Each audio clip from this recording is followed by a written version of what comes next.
தமிழ் நண்பர்கள் அனைவருக்கும் வணக்கம். அக்னிச்சிறகு சேனல் சார்பாக இந்த வீடியோவுக்கு உங்களை அன்புடன் வரவேற்பது நான் உங்கள் கௌசி. கார்த்திக் ரேவதி சீரியலுடைய அடுத்த எபிசோடுக்கான ப்ரோமோ என்ன அப்படின்றத பார்க்கலாம். சாமுண்டீஸ்வரி, கார்த்திக், ரேவதி, ரோகிணி இவங்க 4 பேருமே கோவிலுக்கு போயிருக்காங்க. போன இடத்துல சாமுண்டீஸ்வரி கார்த்திகிட்ட மெட்டியை கொடுத்து ரேவதிக்கு போட்டு விட சொல்கிறாங்க. ஆனால் ரேவதி பிடிக்காத கல்யாணத்தை பண்ணி வச்சுட்டு இதெல்லாம் ரொம்ப முக்கியமா அப்படின்னு சொல்லி கேட்க, கார்த்தி அந்த இடத்துல ரேவதிக்கே விருப்பம் இல்லைங்கும் போது எதுக்காக கட்டாயப்படுத்துறீங்கன்னு கார்த்தி ஒரு பக்கம் கேட்க, இப்போ தான் ரேவதியை சமாதானப்படுத்தினேன், இப்போ உனக்கு வேறு சொல்லணுமா, நீ போட்டு விடு அப்படின்னு சொல்ல கார்த்தி ரேவதி விரலில் மெட்டி போட அதை அபிராமி தூரம் இருந்து பார்த்து ரொம்ப சந்தோஷப்படுறாங்க. அப்படியே சீனை கட் பண்ணால் கார்த்திக் ரேவதி இவங்க 2 பேருமே வீட்டுக்கு வந்தாச்சு.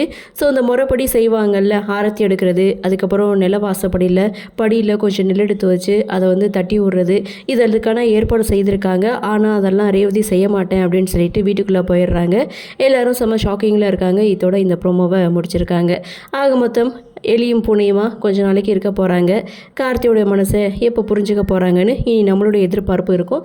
சரி, என்ன நடக்குது, என்ன மாதிரியான சுவாரஸ்யத்தோடு கதைக்கள நகர்வை கொண்டு வராங்க அப்படின்றத நாமளும் பொறுத்திருந்து பார்க்கலாம்.